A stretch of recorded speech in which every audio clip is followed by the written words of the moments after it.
The topic today is that you are a product of eternity.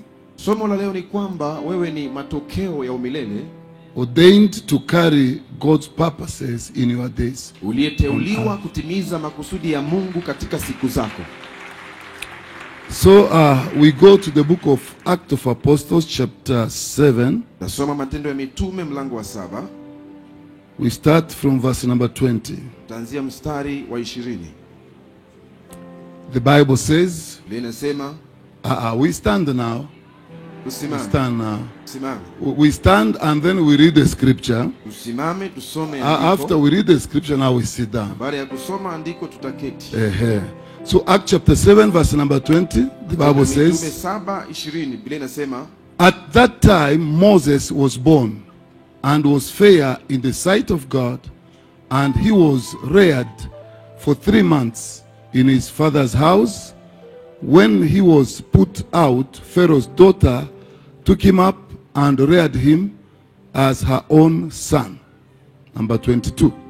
Moses was educated in all the wisdom of the Egyptians and was powerful in words and in deeds. When he was 40 years old, it came to his heart to visit his brothers, the sons of Israel. Father, we thank you this wonderful morning Baba, tukushukuru asubuhi hii ya ajabu for your grace upon our lives, kwa ajili ya neema yako juu ya maisha for yetu, the word we just read. kwa ajili ya neno ambalo tumelisoma. Speak to us, O God, Nena nasi Mungu in a special way. kwa njia ya kipekee, Enable us to know tuwezeshe kujua what you like us to know. unachopendelea tukijue. In Jesus' name we pray. Kwa jina la Yesu tunaomba. Amen. Amina. Now we can sit down. Sasa tunaweza keti. Thank you. Asante. You see, what I've realized is that you are wonderful people, Ambacho nimegundua ni kwamba nyinyi ni watu wazuri, because point number 1, you listened maana jambo la kwanza mnasikia and you obey. Thank na you. mnatii. Asanteni. Now, today I've come up with this teaching. Na leo nimekuja na funzo hili. It's a long teaching, Ni funzo refu, but I will try my best lakini nitajaribu niwezavyo to bring it a bit, down, kuifupisha kidogo, so that you can get what is essential. ili upate ambacho ni cha muhimu. But I'm not just preaching, but I'm teaching. Lakini sio tena nahubiri tu, nafundisha. So if in case you have your notebook, you can be writing some notes, Wapo kama una kitabu chako unaweza na kile kitu, which are going to help you maybe in the future. na utakavyoandika vitakusaidia inawezekana katika siku Because zijazo. what we write today can be used later. Maana kile unaandika leo kinaweza tumika baadaye. Maybe after you have gone Labda hata ukishaondoka to be with the Lord, ukienda kukua na Bwana, the future generations, vizazi vijavyo, maybe after 200 years, labda baada ya miaka 100 ama in 200, case Jesus tarries to ikiwa come, Yesu atachelewa kurejea, one person will one day read those notes mtu mmoja siku moja atapatana na hizo nakala, and will be blessed because you wrote something down. amen, na abarikiwe, maana kuna kitu uliandika. You are a product of eternity, Wewe ni matokeo ya umilele, ordained by God uliyeteuliwa na to Mungu carry out his purposes ukatimize makusudi yake in your days katika siku zako here on earth. hapa duniani. In the kingdom of God, Katika ufalme wa Mungu things do not just happen. vitu havifanyiki tu. Whatever that happens in the kingdom of God Chochote kinafanyika katika ufalme wa Mungu happens for a purpose. kinafanyika kwa kusudi. God is a God of purposes. Mungu ni Mungu wa makusudi. He works with reasons. Anatenda akiwa na masababu. He doesn't just work or do things. Hafanyi tu vitu na kutenda mambo. Whatever God does, Chochote Mungu anafanya, he does it for a purpose. anakifanya kwa kusudi. Now we have taken this particular scripture Tumechukua andiko hili of Acts chapter 7 kutoka Matendo ya Mitume as 7 just an example kama mfano as we start this lesson. tunapoanza kusoma somo The hili. Bible says that time Linasema wakati ule Moses was born, Musa alipozaliwa, and he was pleasant in the sight of God. na akawa anapendeza kwa macho ya Mungu.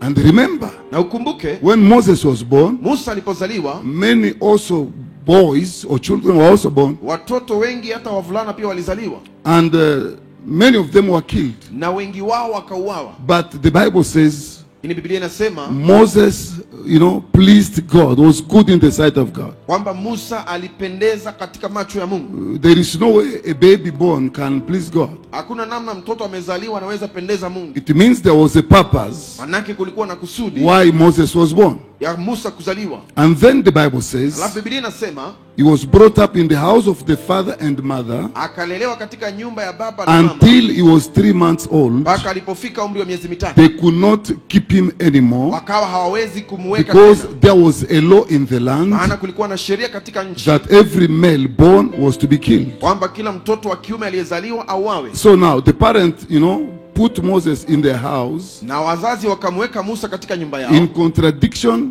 with the law of the land. kinyume na sheria za nchi. Now after keeping him for 3 Na months, baada ya kumweka kwa miezi mitatu they could not keep him anymore hawangeweza kuendelea kumweka because tena. now the boy is growing, Maana mtoto anaendelea kukomaa, the voice is also growing. sauti yake pia inaongezeka, Now he can shout, na sasa anaweza kupaza he sauti, can even cry. anaweza lia, People outside can hear. na walio nje wanaweza sikia. So now the parents saw that Wazazi wakaona kwamba they were now in risking their own lives, wanahatarisha maisha yao, so they were to do something. ikabidi wafanye. So they made that basket, Wakatengeneza hicho kikapu, laid Moses in the basket, wakamweka Musa ndani ya kikapu and then took him at the river. na wakampeleka pale kwenye mto. And the Bible says Na Biblia inasema the sister stood by far dada yake akasimama kwa to umbali see what will happen aone ambacho kingefanyika to the boy. kwa yule mtoto. I want you to hear this. Nataka usikie hii. It doesn't matter where you are born. Haijalishi unapozaliwa, It doesn't matter your background. haijalishi umetokea wapi, Wherever you are coming from popote pale umetokea, cannot stop God haiwezi kumzuia Mungu from using you. asikutumie wewe. It doesn't matter. Haijalishi The background unapozaliwa, does not define haiamui the plan of God mpango wa Mungu for your life. kwa ajili ya maisha yako. The background Mahali unapozaliwa may be poor. inawezekana kuna The umasikini. background Unapozaliwa may be barricaded. inawezekana ina vizuizi. The background Unapozaliwa may be dark. inaweza kuwa na giza.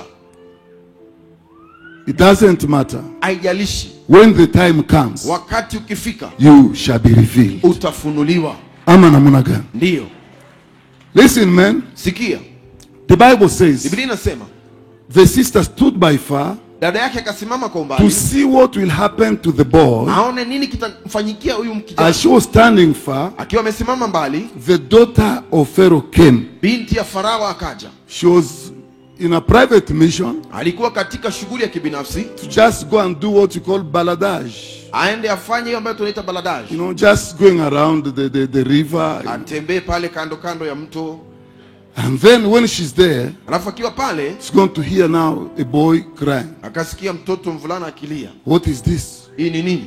And then she said, go inside the reeds. Akasema muende katika There zile is, nyasi, there is a boy, the voice of a son crying. kuna sauti ya mtoto analia pale. So bring that basket. Mulete kikapu hicho. So they brought it. Wakakileta. After opening, Baada ya kufungua, the Bible says she saw Moses. Biblia inasema akamwona And the Musa boy was crying. na mtoto alikuwa analia, To show that the boy was desperate. ishara ya kwamba hakuwa na namna, He didn't have anybody to attend to him hakuwa na wakumshughulikia, because the mother had abandoned the boy maana mama alikuwa amemwacha and the mtoto father had abandoned the boy. na baba pia alikuwa amemwacha So the mtoto. boy is on his own. Kwa hivyo mtoto alikuwa peke yake, Therefore the boy was just crying. mtoto mwenyewe akawa analia, He's looking for milk, nobody is there. tafuta maziwa, lakini hakuna aliye pale. The sister standing from very far Dada yake amesimamia mbali because she sana, didn't want to be identified with Moses. maana hakutaka kuhusishwa na Musa.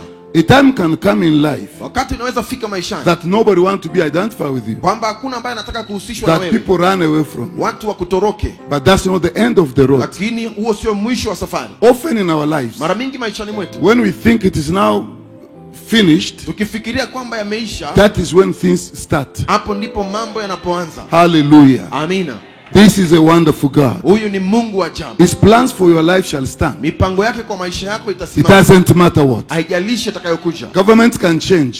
Serikali zinaweza badilika, The plan of God mpango wa Mungu for your life kwa ajili ya maisha yako will never change. hautawahi badilika. Hallelujah. Amina. The rain can come down Mvua inaweza nyesha or refuse to come down. ama ikatae kunyesha, The plan of God for mpango you wa Mungu kwa ajili yako shall stand. utasimama. Nobody Hakuna mtu defeat God. anayeshinda Mungu, Nobody hakuna mtu takes away anaondoa what God kile Mungu has built. amejenga. Hallelujah. Amina. So now she took Moses Sasa akamchukua Musa, to her house akampeleka nyumbani kwake, and then presented him to the father. na akampeana kwa babake. Now she took Moses as her own child. Akamchukua Musa kama mtoto wake. So because the sister intervened, Kwa sababu dada yake aliingilia kati, so Moses was sent to the mother and then back to palace. Musa akawa anapelekwa kwa mamake, alafu anarejeshwa pale kwenye kasri. Now my point is this one. Jambo ninachozungumzia hapa ni hili. The Bible says, Biblia inasema, and this Moses na Musa huyu was instructed, akafundwa, was educated akasomeshwa in all the wisdom katika hekima and the zote knowledge na ufahamu of the Egyptians. wa Wamisri. Hallelujah. Amina. That's why we say Ndio maana tunasema you are a product of eternity, wewe ni matokeo ya umilele, ordained by God. umeteuliwa na Mungu. The way you are sitting there, Kama ulivyoketi hapo, you are ordained by God umewekwa wakfu na to Mungu fulfill certain purposes. utimize makusudi fulani. It doesn't matter what people say about you Haijalishi watu wanasema nini kukuhusu or what you think about yourself. ama unavyojifikiria mwenyewe. When the time comes, Wakati ukifika, God will make a way Mungu atatengeneza where njia there is no way. ambapo hakuna njia. God will create something. Mungu ataumba kitu It will happen. na itafanyika. Hallelujah. Amina. And it is happening. Na inafanyika. Now listen. Sasa sikia. So Moses is educated Musa anafunzwa in all the knowledge katika ufahamu wote and the wisdom na hekima of the Egyptians. ya Wamisri. But Moses himself Lakini Musa mwenyewe didn't know why hakujua ni kwa nini he was educated. alisomeshwa. He didn't know why Hakujua ni kwa things were nini happening the way they were happening. mambo yalifanyika namna yalivyofanyika. And then he grew up. Alafu akakomaa, He became a mature person. akawa mtu mzima. And then one day, Alafu siku moja, I just want to go to what is essential, you know. nataka kwenda kwa kile cha msingi. One day, Siku moja as he was tendering the sheep of his in-law, akiendelea kuchunga kondoo wa mkwe he's wake, now going to see that burning bush. akaona kile kichaka kilichokuwa He kinaungua. said, let me go near Akasema wacha nikaribie to see what is happening. nione kinachofanyika. As he was approaching, Na alipokaribia he's now going to hear a voice akasikia sauti telling him, don't come close here. ikimwambia usikaribie hapa, Remove your shoes, toa viatu vyako, kneel down. piga magoti, This place is holy. mahali hapa ni patakatifu. So he did so, Akafanya hivyo, and then God spoke. alafu Mungu Have akaongea, seen the suffering, the trouble of my people in Egypt. nimeona mateso na shida za watu wangu kule Misri, Their cries have come to me. vilio vyao vimenifikia. So now I've come down Na sasa nimeshuka to free them from the hands of Pharaoh. nikawaweke huru kutoka kwa mikono ya Firauni. Now you are the vessel I've sent. Na wewe ndio chombo natuma, Go now. enda Bring my people out of Egypt. watoe watu wangu Misri. Moses said, who am I Musa akasema mimi ni nani to take your people out of Egypt? ni watoe watu wako Misri? Maybe you don't know me. Labda unijui, Since I was born, kwanzia nilipozaliwa I'm not fluent in speech. usema kwangu I'm a stammerer. I can't do that. Kigugumizi, siwezi. Pick somebody else, Chagua mtu mwingine, send him to do the job, umtume afanye kazi hiyo, because I can't do the job. maana mimi siwezi fanya kazi hiyo. I don't have that ability to do the job. Sina huo uwezo wa kutekeleza kazi hiyo. Bwana asifiwe. Amina. Moses didn't know Musa hakujua that he survived kwamba alinusurika the death from the hands of the killer mauaji ya yule muuaji because of this purpose. kwa sababu ya kusudi hili, Because God planned him for something. maana Mungu alimpangia jambo fulani. You see, the beauty thing, the good thing Kitu kizuri in the kingdom of God katika ufalme wa Mungu is to understand ni kuelewa why you are ni kwa nini uko what you are, jinsi ulivyo, so that God can take you ili Mungu akuchukue where He wants you to be. akupeleke ambapo anataka uwe. Often Mara mingi we are ignorant tunakuwa of hatujui what God is doing kile Mungu anafanya in our lives. katika maisha yetu. Look at this one. Angalia huyu, Is born at a very terrible time. amezaliwa wakati wa hatari sana, Children are being killed. wakati watoto wanauawa, By the grace of God, lakini kwa neema ya Mungu, God protected him, Mungu alimlinda, even though he's a stammerer, japokuwa ni kigugumizi which is like a weakness. ambayo ni kama upungufu. God didn't see the weakness. Mungu hakuona ule unyonge He wake, protected him. bado alimlinda, He grew up by the grace of God. akakomaa kwa neema He ya is Mungu, educated, anasoma, and other children na watoto wengine are not educated. hawasomi. In his time, Katika siku zake when he was being educated, alipokuwa anasomesha, other children were growing up no education. Watoto wengine walikomaa bila kisomo. Because God had a plan for his life. Maana Mungu alikuwa na mpango kwa ajili ya maisha. When we ignore the plan of God for our lives, tunapopuuza mpango wa Mungu kwa ajili ya or maisha we yetu, fail to understand what God is doing in our time, in our lives, kuelewa kile Mungu anafanya kwa maisha yetu, automatically we become a disappointment bila shaka tunakuwa kitu cha kuaibisha to the kingdom of kwa God. ufalme wa Mungu. We become a disappointment Tunakuwa aibu to the plan of God. kwa mpango wa Mungu. This is what is now happening here. Na hii ndio inafanyika hapa. God says, I'm sending you. Mungu anasema na kutuma. Moses said, I'm not going. Musa anasema siendi. Look for somebody else. Tafuta mtu mwingine. I don't know how to speak. Mimi sijui kuongea. Hey, I created the tongue. Mimi ndio niliumba ulimi. I will make you, I'll cause you to speak. Nitakusababisha uongee. Ah, God, not me. Mungu hapana, sio mimi. Because now this guy Maana sasa mtu huyu is just drinking milk there. anakunywa maziwa pale. He's eating nyama choma because Anakula nyama choma. he's a shepherd, you know. Maana yeye ni mchungaji. He thought he is at the peak of his life. Alidhania amefika kilele cha maisha There is yake. no peak of our lives Hakuna kilele cha maisha if yetu we do not do what we are born to do. kama tutafanya kile tulizaliwa kukifanya. Amen. Even if you don't say amen, Hata kama mtasema amina, I don't care. mimi sijali. Ama namna gani? Ndio. Furaha iko. Are you happy? Vile mko mnaniangalia. The way you guys are looking at me. Listen guys, Sikizeni. it doesn't matter Haijalishi who you are wewe ni nani or what you represent. ama unawakilisha nini. If you fail to do Kama utakosa kutekeleza the thing for which you are born to do, kitu ambacho uliumbiwa kukifanya in the sight of God, mbele ya macho za Mungu, there is no accident. hakuna ajali. In the kingdom of God, Katika ufalme wa Mungu things don't happen, vitu havifanyiki tu, but things are caused to happen. lakini vitu vinasababishwa kufanyika. Now, when God causes things to Na happen, Mungu akisababisha vitu vifanyike, they happen for purposes. vinafanyika kwa makusudi. God's purposes. Makusudi ya Mungu. The Bible says Biblia inasema in Colossians chapter 1 verse number 16, katika Wakolosai the 1:16, Bible says Biblia inasema, God created Mungu aliumba everything kila kitu for himself. kwa ajili yake yeye, For himself. kwa ajili yake yeye, Not for you, sio kwa sababu yako, not for me, sio kwa sababu yangu, but for himself. lakini kwa sababu yake yeye. What does it mean? Inamaanisha nini? All our total beings, Kukua kwetu kwa hali our zote total operation na utendaji wetu wote must reach the pinnacle lazima ufike kiwango which is serving God. ambapo inatumikia Mungu.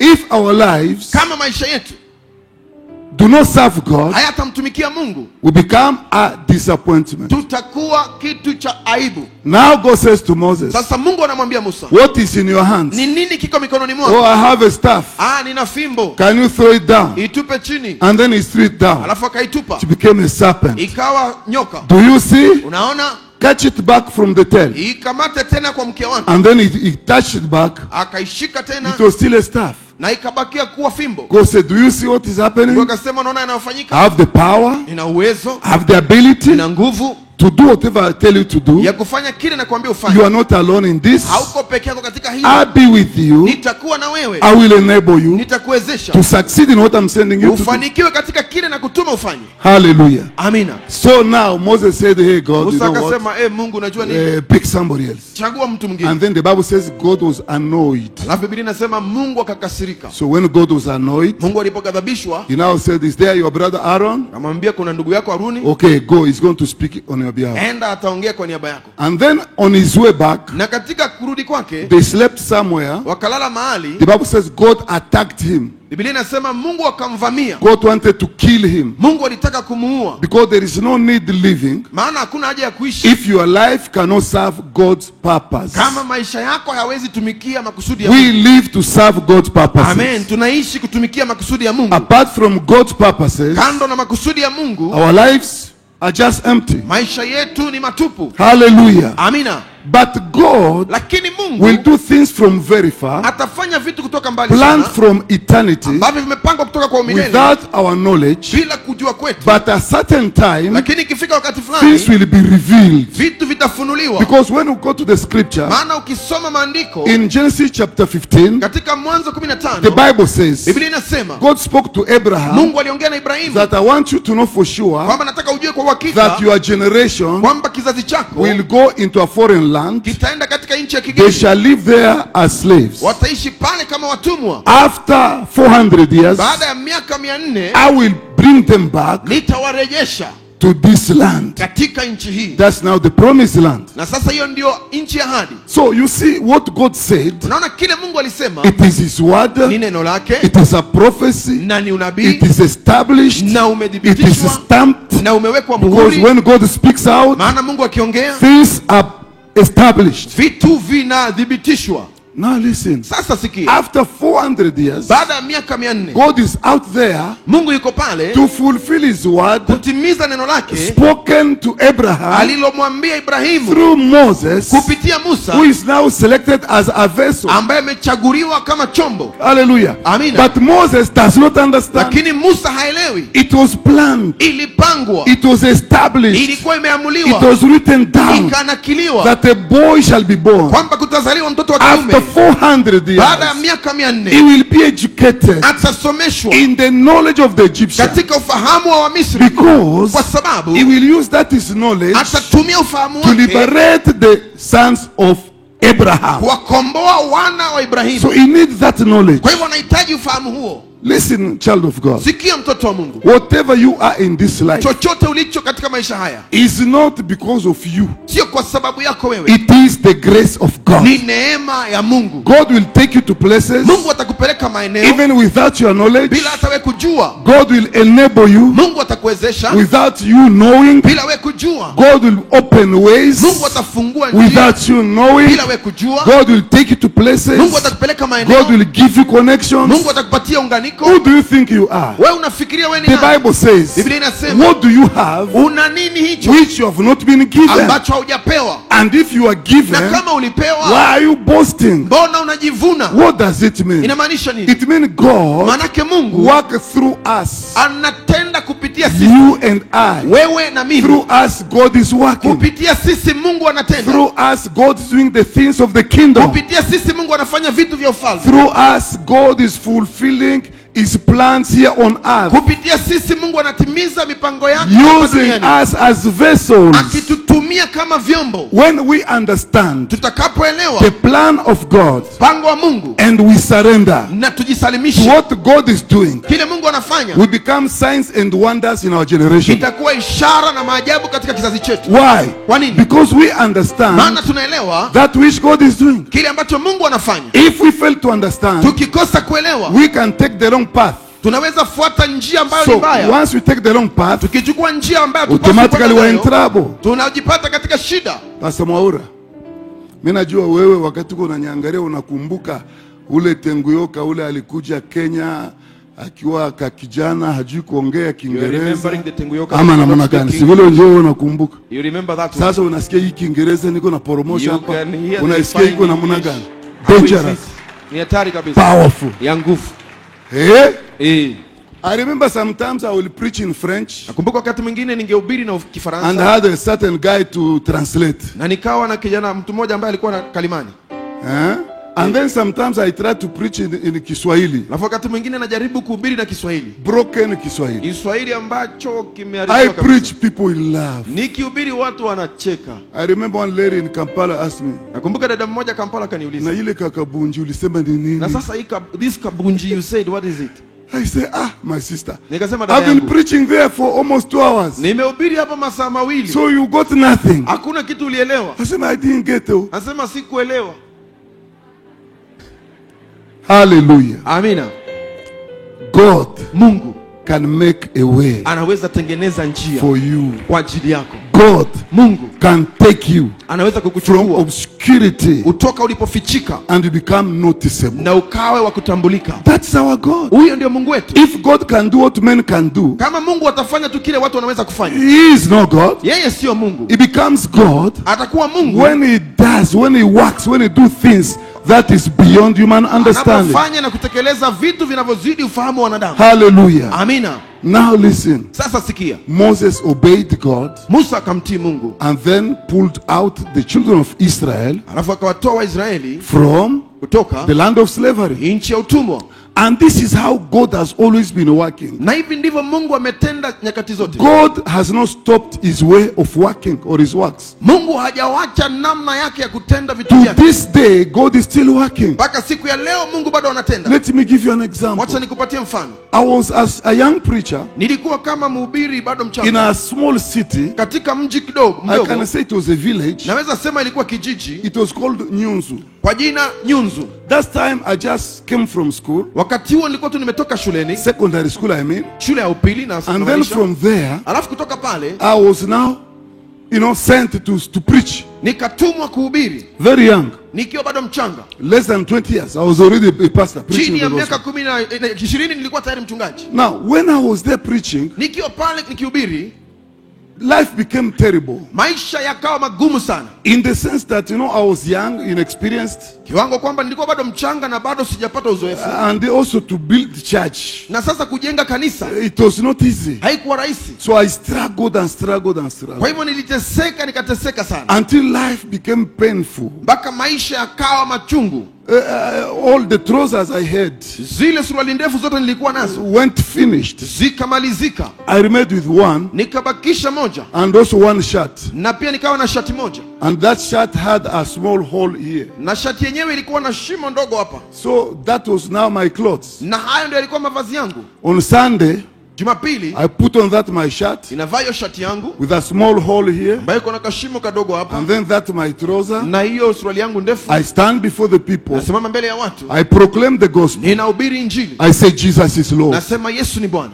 And then it reached a place whereby Nikafika mahali ya kwamba I just remain with one trouser, nimebakisha suruali ndefu moja which peke now yake, I have to wash every Saturday. ambayo lazima nioshe kila I Jumamosi. wash it on Saturday, Naiosha Jumamosi, and then I just make sure that it dry a bit, naihakikisha imekauka tu kidogo, because I was normally washing it at night maana kila wakati niliosha usiku. after I visited all the Christians, believers in our church, Nishawatembelea Wakristo wote, waumini wote, and encourage them to attend church tomorrow. na niwashawishi wahudhurie ibada ya kesho. So now I come back home, Narudi nyumbani, wash that my trouser, naosha hiyo suruali I yangu, put it somewhere there. ninaianika mahali pale. I will not sleep quickly Hakuna kulala haraka, because I have to wait to make sure that it's drying up a bit at kwa least. sababu lazima ningoje ikauke kidogo. So now in the morning, Na sasa asubuhi you are going to see that in some part, utapata kwamba maeneo especially fulani, the west is still wet. hasa wale kwa kiuno bado haijakauka. And then I will take the iron box, Alafu ninachukua pasi, I put charcoal inside, naweka makaa, and then I try to dry my trouser, alafu najaribu kuikausha suruali yangu, put it on, come and preach the gospel. nivae, alafu nikuje nihubiri injili.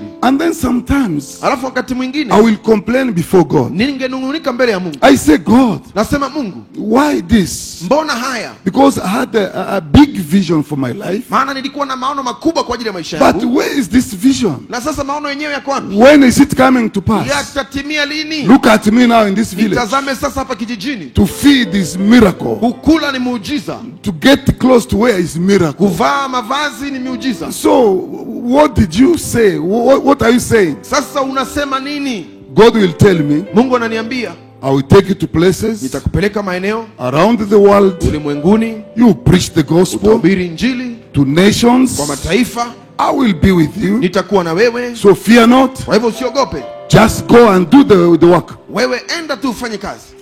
And when I hear Na nikisikia God telling me that, Mungu ananiambia haya, I wonder, na shangaa, God, how are you going to do it? Mungu utaifanya kwa njia gani? How are you going to do it? Utaifanyaje? Can you take me from this hole? Unaweza nitoa kwenye shimo Can hili? you take me from this kind of life? Unaweza nitoa kwa maisha ya namna hii?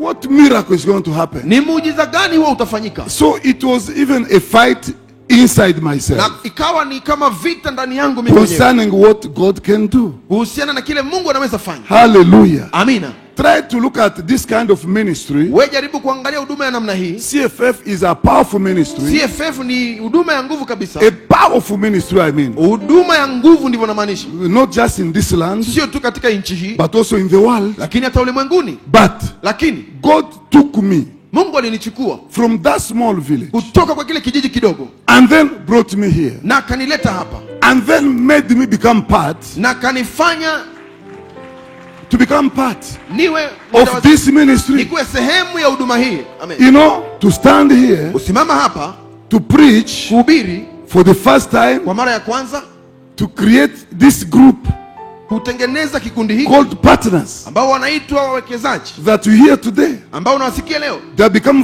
vital, wamekuwa muhimu, powerful, wa nguvu, to make sure this ministry kuhakikisha huduma hii move forward inasonga mbele amazingly, kwa njia ya ajabu, to make sure kuhakikisha this ministry huduma hii is powerful, ni ya nguvu is stable, na because it imedhibitika, has a backing maana of inasimamiwa men and women na wanaume na who wanawake understand their calling. ambao wanaelewa wito wao. Who could have imagined Nani angeweza kufikiria when I was there? nilipokuwa kule? When you look at there where I was, Ukiangalia kule nilipokuwa and you look at Nairobi, na uangalie Nairobi, look at that connection. angalia unganiko hilo, It is very far. ni mbali sana. There in Nyunzu, very Kule far. Nyunzu ni mbali sana, And Harrison is here. na Harrison yuko huko, You know, when he has questions, akiwa na maswali, looking for answers anatafuta majibu for ministry. kwa ajili ya huduma, And there, na kule God is preparing Mungu anaandaa somebody small mtu mdogo, and then picks him there alafu anamrokota kule, and then brings him here. anamleta hapa. Can you imagine? Wewe unaweza fikiria Is hivi? God not powerful? Je, Mungu sio wa nguvu? God is powerful. Mungu ni wa nguvu. God is amazing. Mungu ni wa kushangaza. Hallelujah. Amina. So people like us, Kwa hivyo watu kama sisi when we come here, tukija hapa we see this ministry tunaona huduma hii, because we saw it maana tuliiona when it was very small. wakati ilikuwa bado ndogo. Nobody could see the future. Hakuna ambaye angeweza But kuona ya today we see yajayo, this. lakini leo tunaona We haya. glorify God. Tunashukuru Mungu. Listen, God's people. Sikizeni watu wa Mungu. You are not a product of an accident. Wewe sio matokeo ya ajali. God created you. Mungu alikuumba. You mean something Wewe una maana in the kingdom of katika God. ufalme wa Mungu. You have a place Wewe una nafasi in the plan of God. katika mpango wa Mungu. You have a place Una nafasi in what God is doing. katika kila Mungu anafanya. Don't think you are too small. Usidhanie wewe ni mdogo sana. Don't think you are useless. Usidhani wewe ni wa bure. It doesn't matter who you are Haijalishi wewe ni nani or where you're coming from ama unapotoka or what you represent ama kile unawakilisha. right now. Sasa hivi You are powerful wewe ni wa nguvu and very important. na wa muhimu sana. If you can understand Kama utaweza the kuelewa way God operates, namna Mungu you anavyotenda, will surrender into his hands utajisalimisha kwa mikono and yake God will use you. na Mungu atakutumia He'll take you to places. akupeleke maeneo. Let me tell you, Wacha nikwambie, Moses didn't know what was going to happen Musa hakujua ambacho kingefanyika until it happened. mpaka ilipofanyika. He became a leader of millions of people, Akawa kiongozi wa mamilioni ya watu, leading them to the promised land. akiwaongoza kuelekea nchi ya But ahadi, he could not see that lakini hangeona hii until it happened. mpaka ilipofanyika. I want to give you another example. Nataka nikupatie mfano mwingine. There's this guy Kuna huyu mtu who was called Simon of Arimathea. ambaye aliitwa Simoni wa Arimathea. This is a man who buried Jesus. Huyu ndiye mtu ambaye alimzika Yesu. In Matthew chapter 27, Katika Mathayo 27 you read verse 57 soma down, 57 56. na kuendelea, You are going to see what is happening there. tuona yanayofanyika pale. This man Mtu huyu was a businessman, alikuwa mfanyabiashara, and this man na mtu huyu was a disciple of Jesus. alikuwa mwanafunzi wa Yesu. Now, when Jesus died, Yesu alipofariki, he was left hanging aliachwa amening'inia there at the cross. pale msalabani. And then Alafu the army jeshi came to see, likaja kuona, make sure these people are dead kuhakikisha watu hawa wamefariki, before they can pull them from the cross ndio waweze kuwatoa kwenye msalaba, to throw them in the pit, wawatupe kwa shimo in a valley where they are going to be burned. katika bonde ambapo ilipaswa wachomwe. So they came to check if they are already dead. Wakaja kuangalia kama wamefariki. They shook the first person. Wakatikisa wa kwanza, He was still alive. bado alikuwa hai. They broke his legs. Wakavunja miguu yake. And then they looked for the second one. Wakaangalia yule wa pili, They also broke his legs. wakavunja pia miguu yake. And then they came to Jesus. Walipokuja kwa Yesu, He was already dead. tayari alikuwa amefariki. So they left him that way. Wakamwacha hivyo. But to make sure he's dead, Lakini kuhakikisha they amekufa, took a spear wakachukua mkuki and entered here na wakaingiza into his ubavuni side, katika upande wake, which entered into his heart. ikaingia mpaka kwa roho yake. And then they pulled out. Alafu wakatoa. John says he saw water and blood Yohana come out. anasema aliona maji na damu ikitoka. Now Jesus is dead, Yesu amefariki, but still abandoned at the cross. lakini bado ameachwa pale msalabani. Now these three people Sasa hawa watu watatu must be pulled down from the cross lazima watolewe kwenye and msalaba, then dumped in the valley watupwe kwenye bonde, and then burned. alafu wachomwe. In those days, Katika siku hizo, when somebody was condemned, mtu akihukumiwa the way Jesus was condemned, kama alivyohukumiwa Yesu, this person became the property of the government. mtu huyu alikuwa mali ya serikali. even after death, hata baada ya kufa his body was never given back to his family, mwili wake haungerejeshwa kwa familia yake, because he was like a taboo to the land. maana alikuwa kama mwiko katika nchi, He became a curse to the land, alikuwa ni laana katika nchi, because he was condemned by everybody in the society, maana alihukumiwa na kila mtu katika jamii, and then killed as a punishment. na kauawa kama namna ya kumwadhibu. That's how Jesus died. Na hivyo ndivyo Yesu He alivyofariki, was killed as a punishment. aliuawa kama adhabu. In reality, Lakini kwa he ukweli died for our sins. alikufa kwa ajili ya dhambi zetu. So our punishment, Sasa ile hukumu yetu he carried for us. akatubebea. Now listen, Sasa sikia, the Bible says Biblia inasema that day, siku hiyo, before these bodies were pulled down kabla miili hii haijashukishwa to be dumped in the valley itupwe kwenye bonde and burnt, na ichomwe, there came a man. kukaja mtu, His name was Joseph jina lake Yusufu of Arimathea. wa Arimathea. So this man Mtu huyu went to see Pilate, akaenda kumwona Pilato, and he said, you know what? akasema unajua nini, I want the body of that man called Jesus. nataka mwili wa huyo mtu kwa jina Yesu, I want to bury him. nataka nimzike. Pilate said, okay, Pilato akasema because he sawa, was the governor. maana yeye ndo alikuwa It's liwali. okay, you can take his body. Akasema sawa, waweza chukua mwili wake, You can take his body. unaweza chukua mwili wake, Go and bury him. enda umzike. Let me tell you people, Wacha nimwambie, it was impossible haingewezekana to take the body of anybody kuchukua mwili wa yoyote from the hands of the soldiers of the government. kutoka kwa mikono ya jeshi la serikali, Somebody was condemned by the government mtu ambaye alihukumiwa na serikali or condemned by the society. ama alihukumiwa na jamii. It was impossible. Haingewezekana, But lakini because of his influence, kwa sababu ya ushawishi wake he was known in the society. alijulikana katika He jamii, was a powerful man. alikuwa mtu wa He nguvu, was respected by the governor, aliheshimiwa na liwali respected even by the emperor there at Rome. na hata yule emperor wa Roma. He was a wonderful man, Alikuwa mtu mzuri, a man who was paying a lot of money to the government, mtu ambaye alilipa pesa nyingi kwa a serikali, man who was making the government to run. mtu ambaye alisaidia serikali ikatende vitu vyake. So now Sasa he used that his influence and power akatumia ushawishi and wake na said mamlaka, to Pilate, akamwambia Pilato, give me the body of Jesus. nipatie mwili wa Yesu, I want to go and bury him. nataka niende nimzike.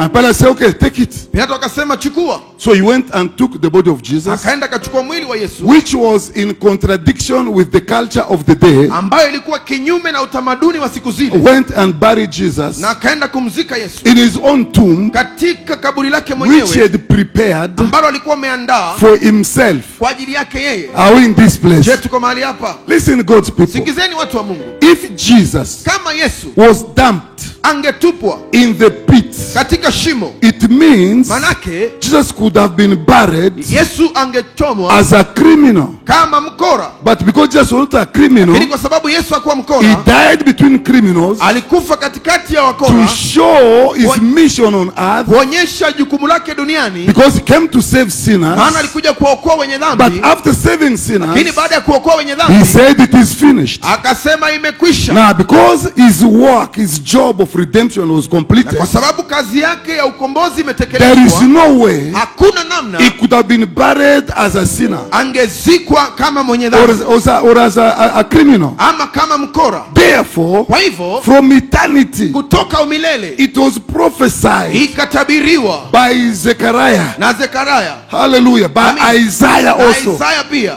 that Jesus kwamba Yesu who died alikufa, like a criminal, he will die, atakufa kama but mkora, will be buried with rich people. lakini atazikwa na matajiri. Now 700 years Sasa miaka 700 separate Jesus inamtenga Yesu and Joseph, na Yusufu, or no, Jesus and Isaiah. Yesu na Isaya. 700 years. Kuna utofauti wa miaka 700. Now Isaiah Isaya prophesied alitabiri 700 years. miaka 700 Jesus Yesu will not be buried like a criminal, hatazikwa kama mkora, but will be buried lakini atazikwa like a prince of God, na mtoto wa Mungu, with the rich, na matajiri, with honor na heshima, and respect. na taadhima. Now 700 years, Sasa miaka 700 nobody knows hakuna anayejua the person yule mtu that God's going to utilize ambaye Mungu to atatumia bury Jesus kumzika Yesu with glory and honor. kwa utukufu na heshima.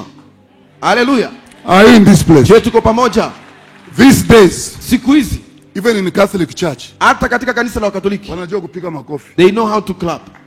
Kweli kabisa. I tell you the truth. These days, Siku hizi. wacha. Hata ukienda kwa Catholic wanajua kumchezea Mungu, sio kama Even in the zamani. Catholic Church, they know how to dance for the Lord. Hata wana keyboard. And they even have a keyboard.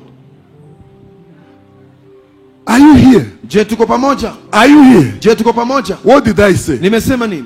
I said this. Nimesema hivi. There are 3 things I want you to get. Kuna mambo matatu nataka upate. Element number 1. Kipengele cha kwanza. Jesus Yesu died between the criminals. alikufa katikati ya wakora. Why? Kwa nini? Because that was his mission. Maana hiyo ndio ilikuwa He kazi came yake. to save, Alikuja kuokoa, to rescue kukomboa the sinners. wale wenye dhambi. Now, after death, Baada ya kifo he was not supposed to be dumped with the sinners, hakupaswa kutupwa pamoja na wale wenye dhambi, because the price has already been paid. maana bei ama gharama imelipiwa. So he was now to be buried with the rich, Ilibidi sasa azikwe na matajiri honorably, katika heshima, with respect. kwa heshima. Now, Sasa in God's eternal plan, katika mpango wa Mungu wa milele it was designed ilikuwa imepangwa that somebody kwamba mtu will bury Jesus atamzika Yesu with honor and kwa respect. heshima na taadhima. So since the day Isaiah spoke, Na kuanzia siku ambayo Isaya alipoongea it was 700 years. ilikuwa miaka 700. Sikieni vile Mungu ni wa ajabu. Listen how wonderful God is. 700 years. Miaka 700. Mungu anashikilia neno lake. God follows his word. 700 years. Miaka 700. Mungu bado iko macho. God is still awake. Anatazama neno lake. He is following after his word. Mara ngapi wewe How many times have Mungu you, anaongea na wewe jambo God has told you something, haijafanyika mwezi mbili, it is 2 months and it is not yet done. unaanza kuteta, You start making noise. oh, huyu Mungu huyu This God mimi I sijaona, have not seen. mimi I sijaona. have not seen. Lazima utaona. You will see it. Kama Sure. Mungu aliongea, If God spoke, lazima utaona. you must see it. The Bible says Biblia inasema God is watching over his word Mungu analifuatilia neno lake in order to fulfill it. ili alitimize. Pawe milima, There be pawe mountains mabonde, or valleys, mvua inyeshe sinyeshe, whether it rains or not, hata wakikufukuza Kenya, even if they chase you out of kile Kenya, Mungu alisema, whatever God has said, hata kama ni jangwani, even if it is in the wilderness, it kitafanyika. shall come to pass. Because God has spoken. Kwa sababu Mungu ameongea. Now listen, God's people. Sasa sikizeni watu wa Mungu. 700 years. Miaka 700. Watu wanazaliwa, People are born watu wanakufa, and are dying. neno la Mungu inasimama. But the word of God Watu remains. wanazaliwa, People are born, watu wanakomaa, they grow up, watu wanazeeka, they grow old, watu wanakufa, they die. neno la Mungu The inasimama. word of God Watu remains. wanazaliwa, People are born, watu wanazeeka, they grow old, watu wanakufa, they die. neno la Mungu But the inasimama. word of God stands. 700 years. Miaka 700. One day, Siku moja a young guy is born. kijana mmoja akazaliwa. His name is Joseph. Jina lake Yusufu. In a small city Katika mji kidogo of wa Arimathea. pale Arimathea. The guy started growing. Akaanza kukua. He started growing. Akaendelea He kukua. started growing. Akaendelea kukua. And then started business. Na akaanza biashara. Small business. Biashara kidogo. And God laid his hand on his Mungu business. akaweka mikono yake kwa biashara yake. Whatever he touched Chochote aligusa prospered. kikanawiri. Whatever he touched Chochote aligusa moved forward. kikasonga mbele. Whatever he touched Chochote aligusa multiplied. kikazidishwa. Whatever he touched Chochote aligusa increased. kikaongezeka. Whatever he touched Chochote aligusa was established. kikadhibitiwa. Why? Kwa nini? He was anointed Alipakwa by eternity. na umilele. 700 years ago. Miaka 700 iliyopita. My God. Mungu wangu. Now listen. Sasa sikia. When that time came, Wakati ulipofika, the guy became rich. jamaa akatajirika. Rich. Tajiri wa kupindukia.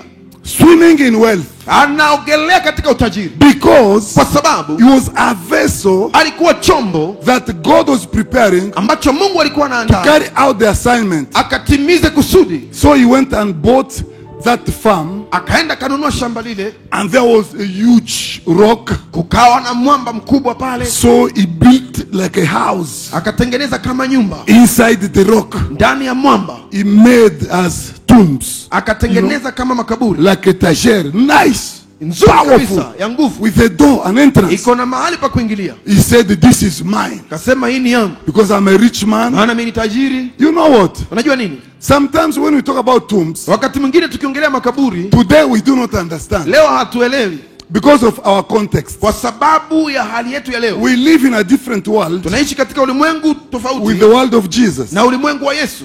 In the days of Jesus, katika siku za Yesu, if somebody dies, kama mtu atafariki, the way the person was buried namna ambavyo mtu angezikwa had a lot of implications. ilikuwa na maana sana. It revealed this man Ilionyesha mtu huyu was blessed. alibarikiwa, This man mtu huyu was a noble person, alikuwa mtu wa heshima, was loved by the society, alijulikana kwa jamii, or ama criminals were just dumped. wakora walitupwa tu, They were just buried walizikwa tu without honor. bila heshima. So now, Sasa we have here the Son of God, tunaye hapa mwana wa Mungu, Jesus of Nazareth, Yesu wa Nazareti, who must be honored, ambaye lazima who aheshimiwe. will now do the job. Na sasa nani atafanya kazi? Somebody prepared Ni mtu aliandaliwa 700 years miaka ago. 700 mapema. When evening came, Jioni ilipofika, the guy came out, yule mtu akatokezea, went to see Pilate. akaenda kumwona Pilato, He said, Jesus akasema Yesu is my Lord. ni Bwana wangu, I'm his disciple. mimi ni mwanafunzi wake. He cannot be buried Hawezi zikwa in shame. kwa aibu. I have a tomb Nina kaburi that I've prepared. balo nimeandaa, Give me the body, nipatie mwili, I will bury him. nitamzika. Now listen, Sasa sikia, who could have gone to see Pilate nani angeenda kuona Pilato in that day? siku ile? Bwana Mwaura, nani angeenda kuona Pilato hiyo siku? Who would have gone to see Pilate on that day? Huyu Pilato, This Pilate, mtu mkubwa wa serikali, he is a big man. gavana mkubwa, nani atamuona? Who will see this governor? Ha? Wewe utamuona Are unatokea you wapi? going to see? Where are you going? Lazima mtu wa It influence. has to be somebody with influence. Hallelujah. Amina. God will elevate people Mungu atawainua watu and give them glory na wapatie utukufu and give them influence na wapatie ushawishi for his kwa purposes, makusudi yake, for his work. kwa sababu ya kazi yake. When God blesses you, Mungu anapokubariki, when God elevates you, Mungu anapokuinua, when God gives you a name, Mungu akikupatia jina, when God establishes you Mungu akikudhibitisha in the society, katika jamii, remember, kumbuka God is doing it Mungu for anaifanya kingdom's sake. kwa ajili ya ufalme. Remember what I've told you. Kumbuka nilichokwambia, In case you forget kama everything, utasahau kila kitu in the kingdom of God, katika ufalme wa things Mungu, do not just happen. vitu havifanyiki tu, Just happen. havifanyiki tu In the kingdom of God, katika ufalme wa Mungu. things are caused to happen Vitu vinasababishwa kufanyika by God. na Mungu.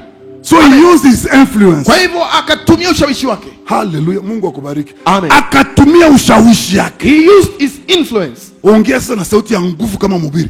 Akatumia ushawishi yake. He used his influence. Ama namna gani?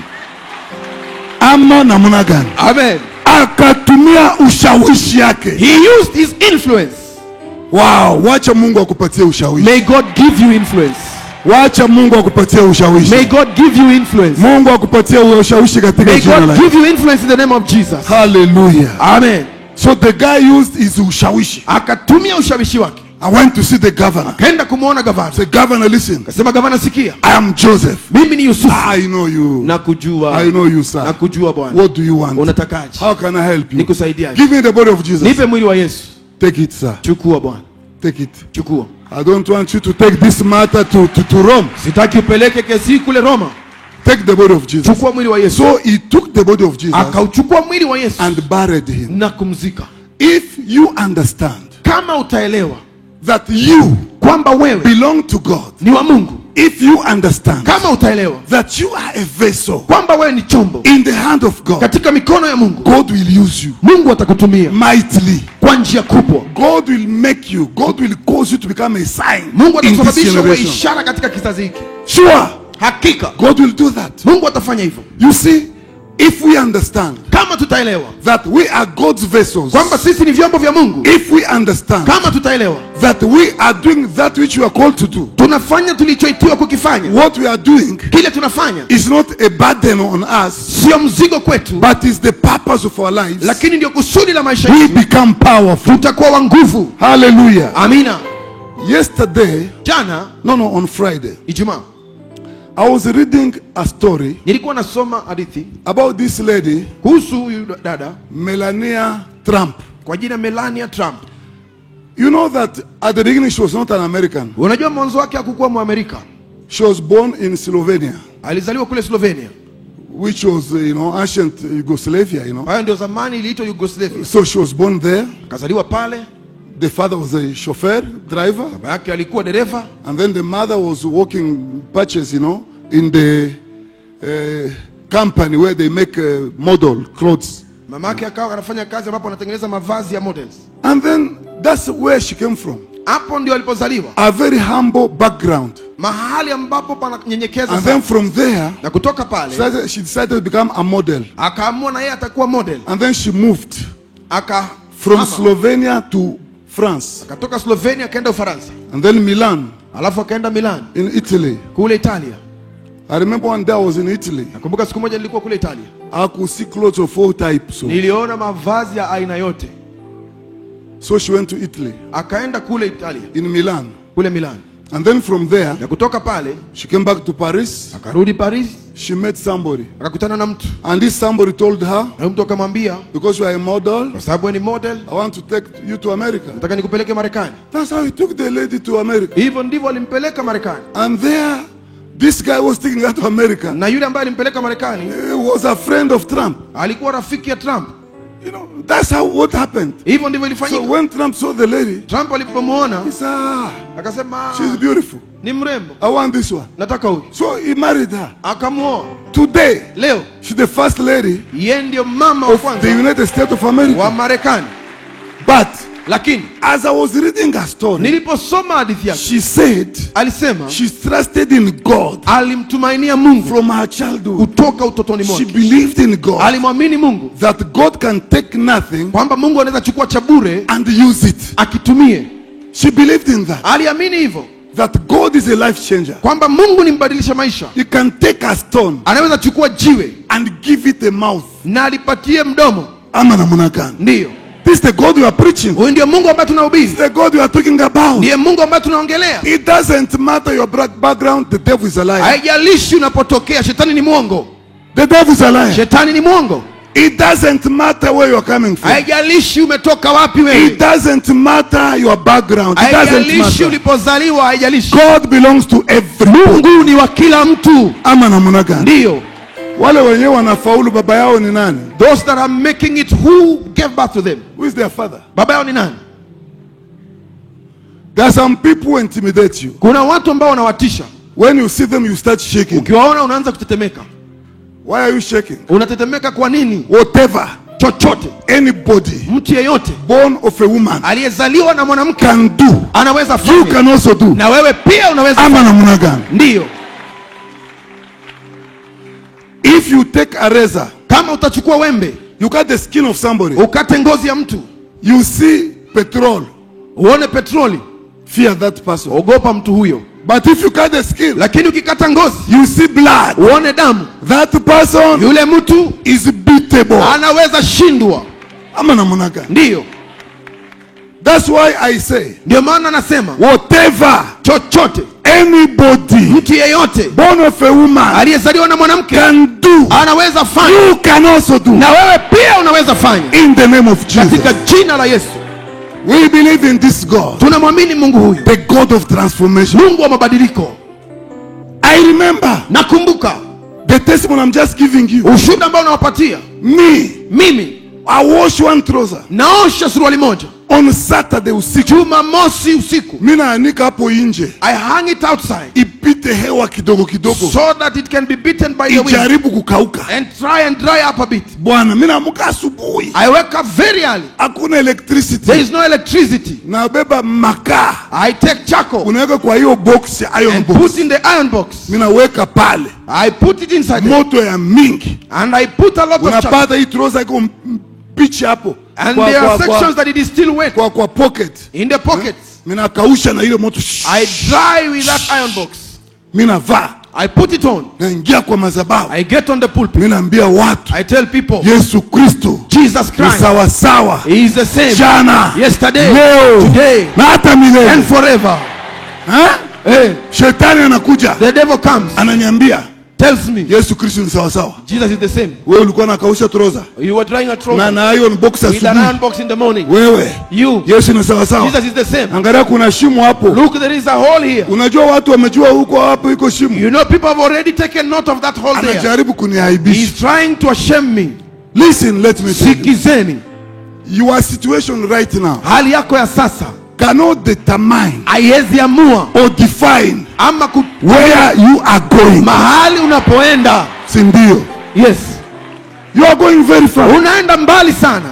I say you are going very far. Ninasema unaenda mbali sana. Believe me, you are going very far. Uamini kwamba unaenda mbali sana. You are not here in vain. Haujakuja hapa bure. You are not here in vain. Hauko hapa bure. You are not here by accident. Haujakuja hapa kwa You are ajali. here because Uko hapa kwa you sababu are going very far. unaenda mbali sana. Can you just stand up on your feet? Simama tu kwa miguu yako. Can you lift up your right hand? Inua mkono wako wa kuume. Can you say, Sema, I'm going very far. ninaenda mbali sana. In the name of Jesus. Katika jina la Yesu. I'm going very far. Ninaenda mbali In sana. the name of Jesus. Katika jina la Yesu. My destiny Hatima yangu I shall fulfill. nitaitimiza. In the name of Jesus. Katika jina la Yesu. I may not have chariots. Inawezekana sina magari ya vita. I may not have horses. Inawezekana sina farasi. I have Jesus. Ninaye Yesu. My destiny Hatima yangu I shall fulfill. nitaitimiza. The way I've risen up my hand today, Kama nilivyoinua mkono wangu leo, so shall I be raised up. hivyo ndivyo nitainuliwa I will never come down. na sitawahi shuka chini. I will always go up and up and up and Nitaenda up. juu na juu na juu. So shall it be. Na hivyo ndivyo itakavyokuwa. Ama namna gani? Ndiyo.